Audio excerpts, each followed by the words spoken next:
What's up, self-healers? Lisa Lightfeather here. Welcome to my channel, Closing the Gap. We make a conscious effort to meet you where you're at on your healing and your spiritual journey. Today, I wanted to come on and speak on the topic of how to outsmart the narcissist after divorce and possibly co-parenting. Well, that's the only reason you would have to stay in touch with a narc after divorce if you are co-parenting with them, yes? So, in true narcissistic fashion, the narcissist marries and wants a baby really fast and, divorces real fast and moves on to the new supply. The new supply may not be new. They may have been back burner supply that they kept on the back burner because they know it's going to end sooner or later because they know they're going to be seen sooner or later. So they keep a back burner supply. If they don't have a back burner supply, what they do is they run and they go hurry up and meet somebody else.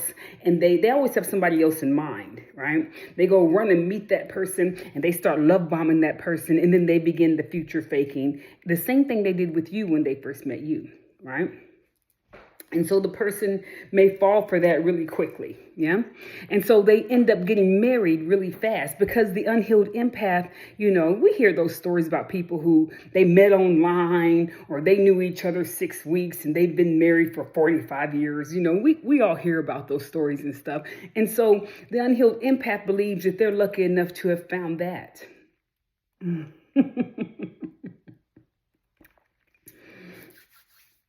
So they move on really quickly. And any healed parent, any parent who loves their children, who's worth a grain of salt, they will listen to their children's desires. Now, if the child is young, right, when you're going through a divorce, right, the child is young, 6, 7 or whatever, whatever age they are. The mother may keep the child, whether that's the narcissist or not, the mother may keep the child while they're young, still in diapers and things of that sort. But when the child is up in age where they get to where they can speak, and they can voice their opinion, they might say, I want to go with mommy or I want to go with daddy. And any parent who loves their child, right? Especially if you're not aware that the person is a narcissist, you feel like you're the only one that they were mean to, but they were never really mean to the children, things of that sort. Anyways, for some reason, the child ends up with the narcissist. Yeah.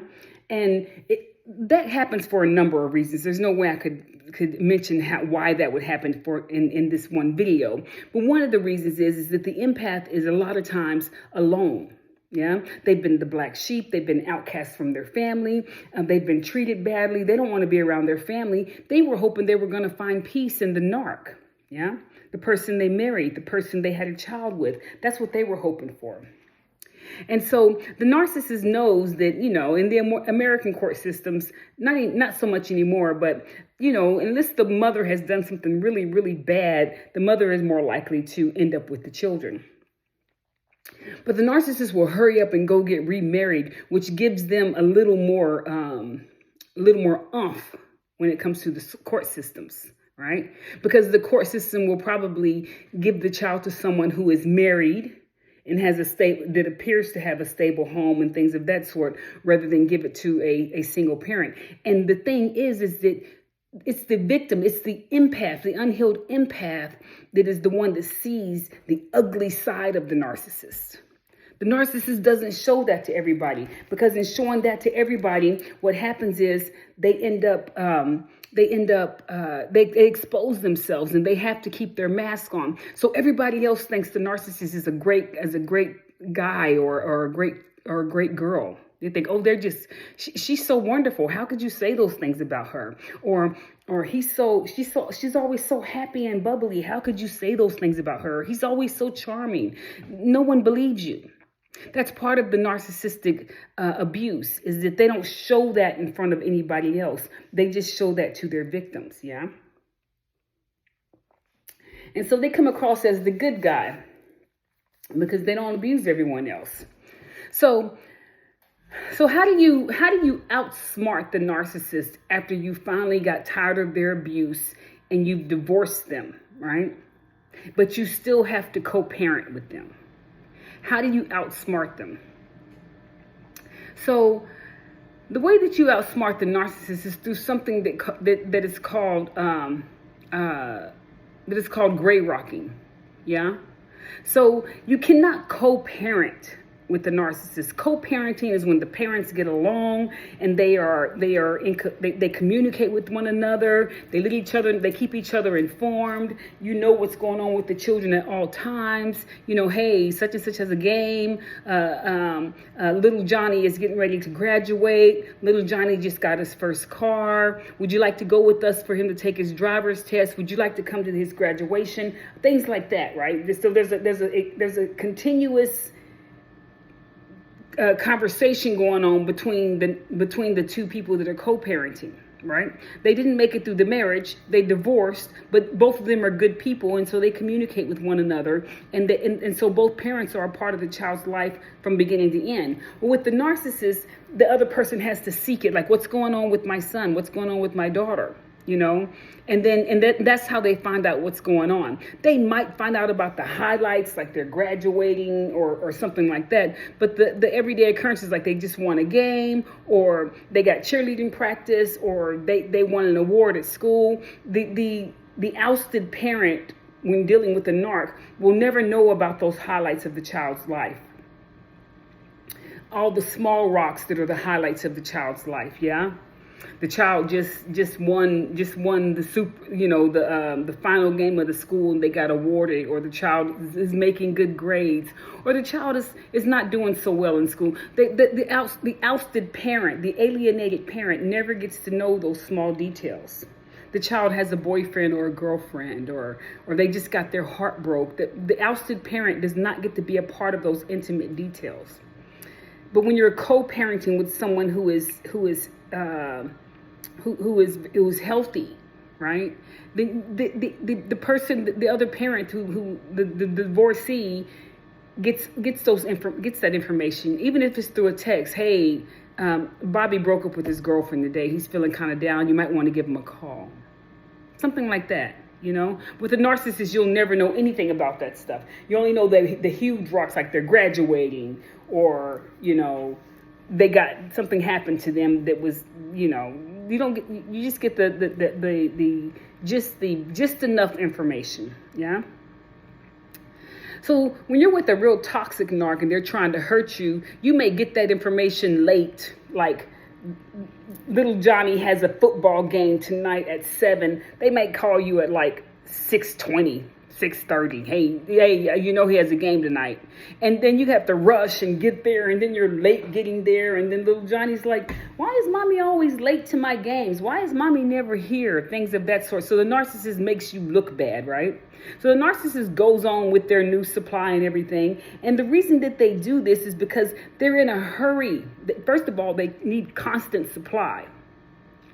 But they're also in a hurry to save face, because you divorced them. That's a narcissistic wound, right? So they're in a hurry to save face. So they hurry and they marry the new supply so that they can look at you and say, oh, it's not me. I have a husband and we're having children together, and you're still it's you. It's you. This proves that you are the problem, right? And I believe the narcissist really believes this in their head, that the other person is the problem.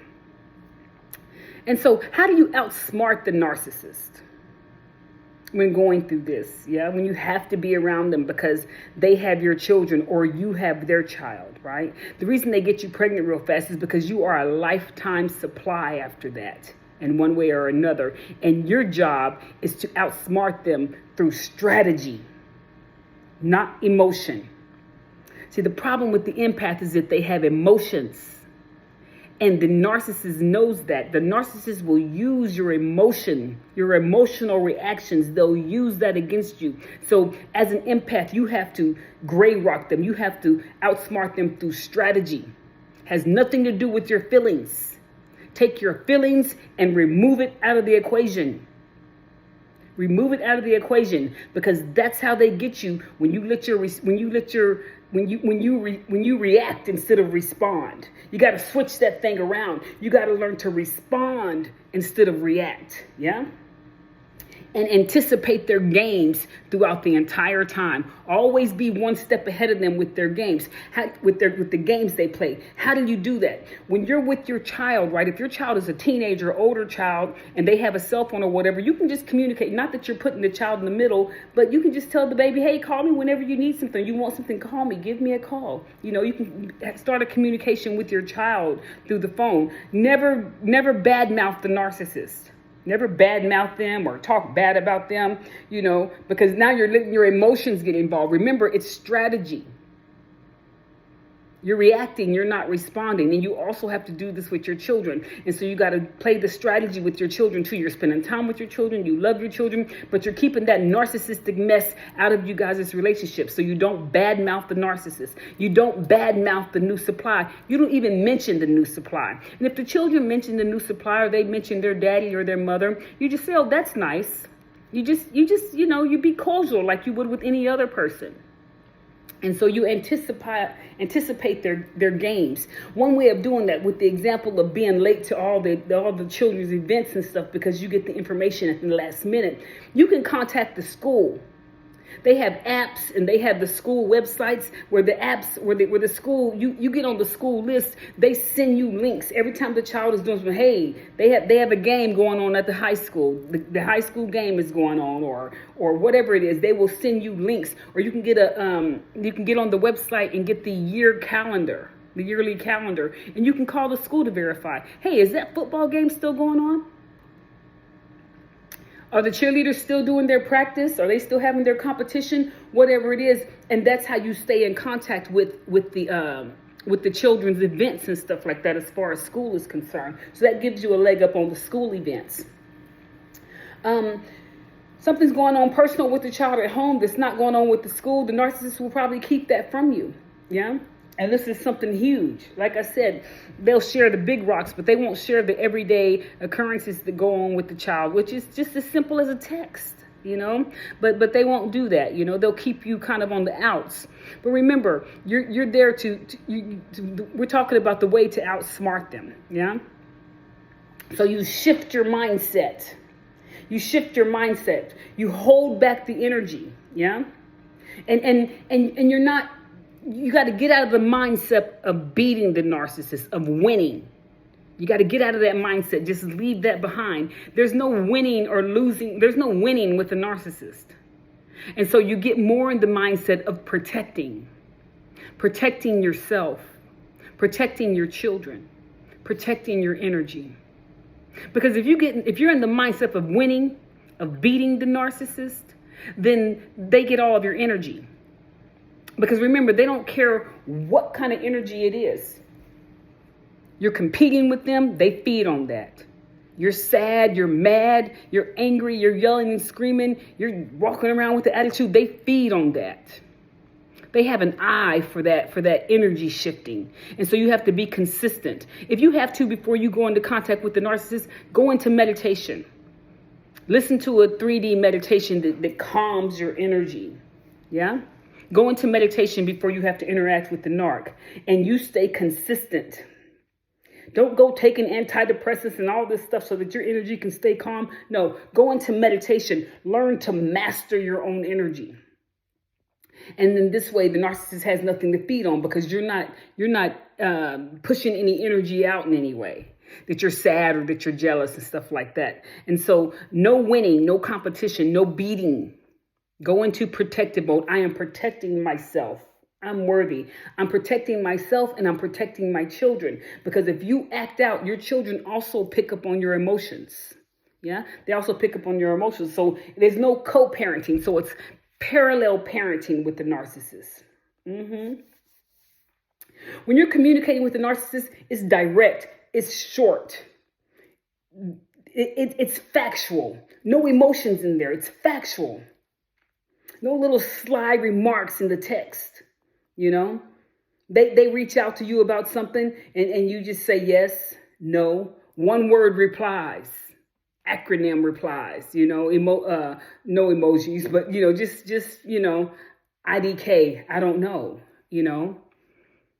Just give them just the minimum communication, and set boundaries.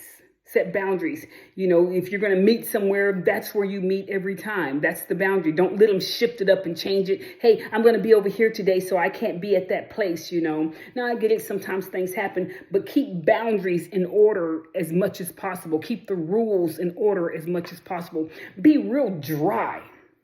You got to be real dry with them. Yeah. If you get frustrated and you want to scream and holler and cry, go do that by yourself. Don't do that in front of your children.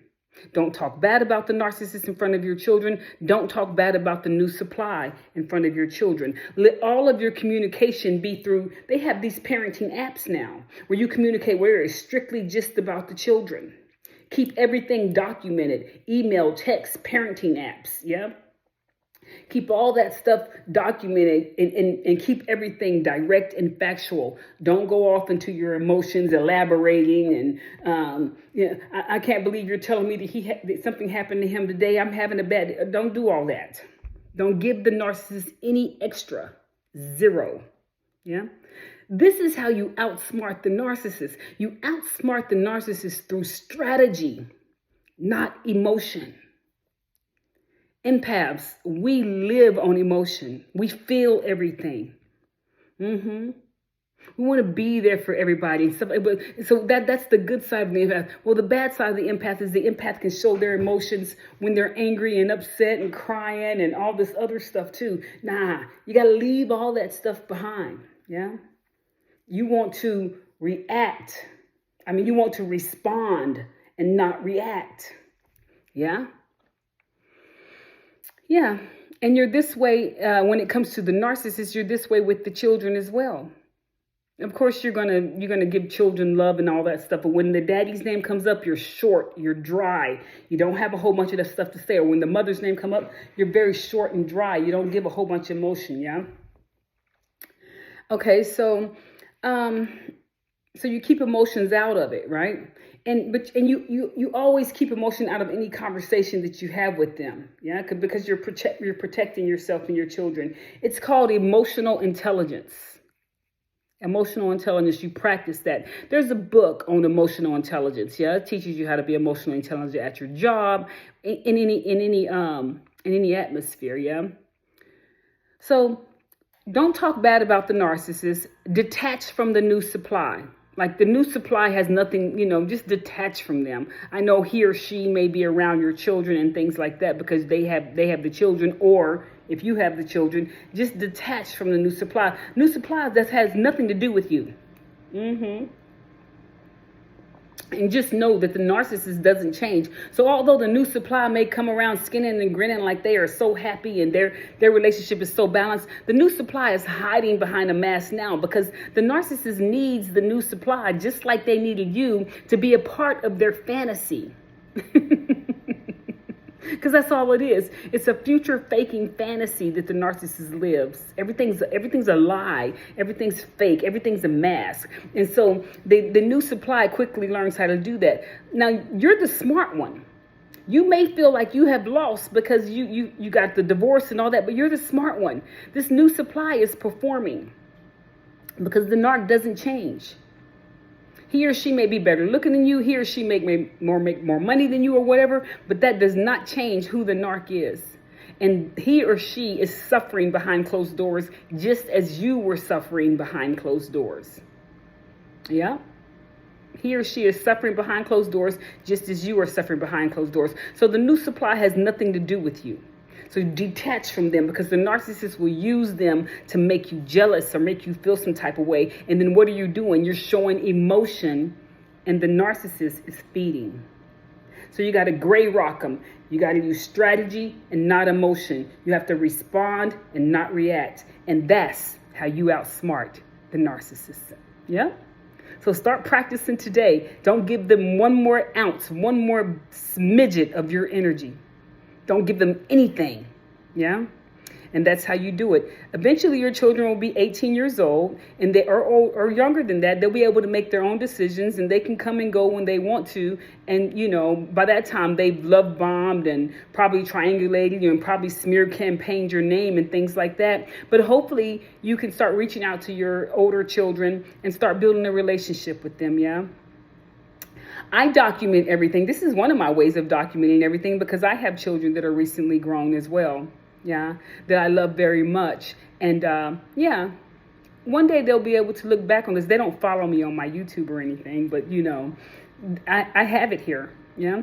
And so that's the information that I have to give you on how to outsmart the narcissist. Yeah. Strategy, not emotion. Respond, not reaction. Yeah. Well, that's all I have for you here on Closing the Gap. Oh, and lastly, stay consistent. Don't wishy-washy back and forth. Stay consistent. Use your meditation. Stay consistent. That's all I have for you today here on Closing the Gap. We make a conscious effort to meet you where you're at on your healing and your spiritual journey. If you like my energy, don't forget to like and subscribe. Drop a comment. And if you're really feeling my vibe, don't forget to hit that bell notification so that you know the next time that I upload. We'll see you later, empaths. Y'all keep on healing, one step in front of the other, heading on straight forward. Y'all have a good week.